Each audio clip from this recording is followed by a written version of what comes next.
Hello everybody, this is Toys R Us and welcome to another edition of What's Happening Wednesday. This is another weekly roundup show that I like to do on this channel, which gives me the perfect opportunity to keep you guys up to date with things that are found on in the world of Transformers. And of course, I'll keep you up to date with what's happening with this YouTube channel. So obviously, amazing day in London yesterday. I've still got so much to catch up on, so much extra footage and stuff that I took to basically put up on here and on my Instagram. With regards to videos, I'm going to do a quick podcast, but that's going to be about everything. But then I'm going to do my full roundup video of yesterday a bit later on today as well. So if you want to catch that and you want to see any more footage of the shop, which I'll be talking about in a second, that will be later on as well. In the meantime, Mark Lonus, Mr. Mark Maher, has treated us to this. So if you've not got Instagram, you can access this information pretty much on all the forums, but I've got the images here from TFW 2005.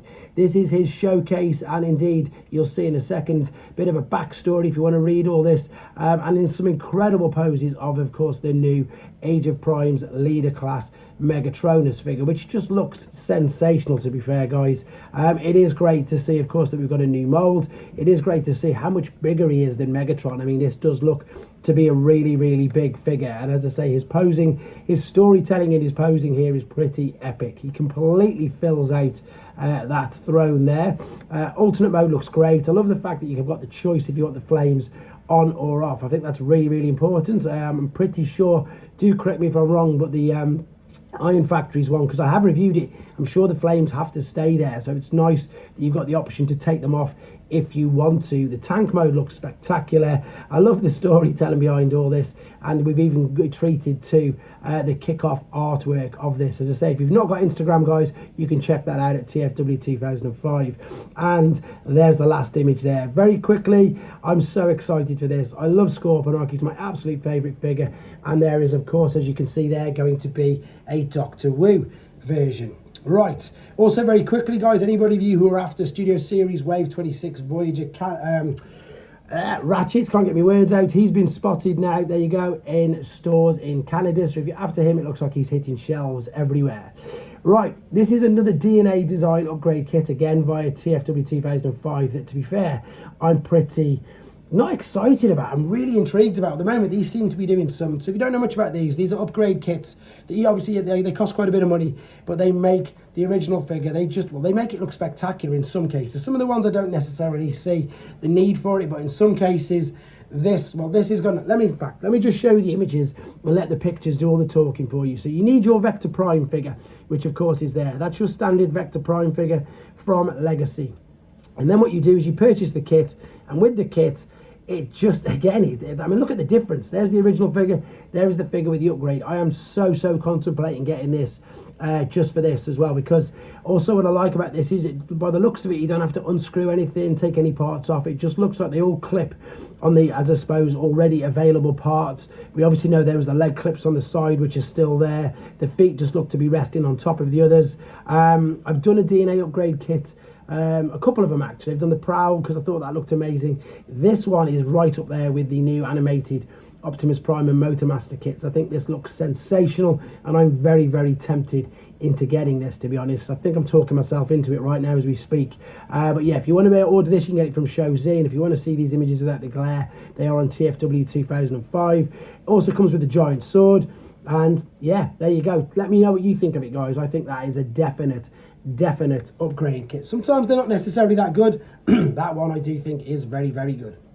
Right, Rise of the Beasts VFX Designer. If you're interested in that, if you still want to know stuff about the texture and about the talk of the Optimus Prime design, there's an interview, and it's via Rasul Edgy. The information on here is on TFW 2005, but it's also on his Twitter, so you can read loads about his design if you still want to know. I know there's still lots of fans of that movie. There's a huge article there for you to read on TFW 2005. Okay, moving on. These are Audley Transformers Alpha Action Elite Wave 1 official images. So these are a new line of small posable G1 action figures. They each scale with each other. Optimus is 13 centimeters tall, but then you've got small Cliff Jumper is 5.5, and Jazz is around about 11. As I said, they are non-transforming. They're just, again, another case of non-transforming figures. Posable little, exactly that, action figures. They do look pretty good, to be fair. They're not blind boxes, so it looks like you can pick the actual one you want.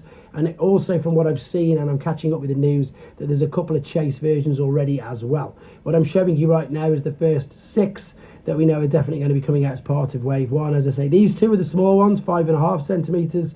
I'm not sure on Soundwave, but I know that Jazz is 11, and it said obviously Optimus is 13. So again, they all look good, and as I always keep saying about these non-transforming figures, it just goes to show that there's a market everywhere for everybody. There's also RC as well. Okay, quickly, third party. This is from Laser Cat. This looks very, very interesting. So this is their chibi take on a Predaking. Now this is all of the individual bots, and they do all transform as well. So they're not called Predaking. They're not called their correct names because Laser Cat aren't licensed by Hasbro or Takara, so they can't use the correct names. Now they did that oversized Optimus Prime Rise of the Beasts figure that I reviewed on here recently, which again was very impressive, to be honest. I've got no full idea yet of the actual scale and size of these. I think these are a little smaller than that because that Optimus Prime was actually quite big when you had him in hand. But there they are in their robot mode. As you can see, they do all transform, and they do have this sort of chibi style look. And there they are in their alternate. And of course, we've seen, look, they're put in the middle there. They've put all the combining bits to make that a bit of a robot as well. But of course, they do combine, and they do look really, really good. So let me very quickly just show you where you can get these and loads of other things from. This is the pre-order page on Show Z. There is the Scorponok. There's also a Black Zarek I'll touch on in the next video. There's the upgrade kits, funnily enough, both for Motormaster and for Vector Prime. There's also 3-0 kits. There's the Predaking I just mentioned. There is YOLO Park model kits, 3-0 action figures. Everything on here, Missing Link, Movie Masterpiece, etc. The only things you're not going to find on here, guys, are your mainline Studio Series and Generations, but it is definitely worth a nose. Let me know what you think of all them things in the video. I've got so much to catch up on this week, so stay tuned for loads more videos. Thanks for watching. Take care.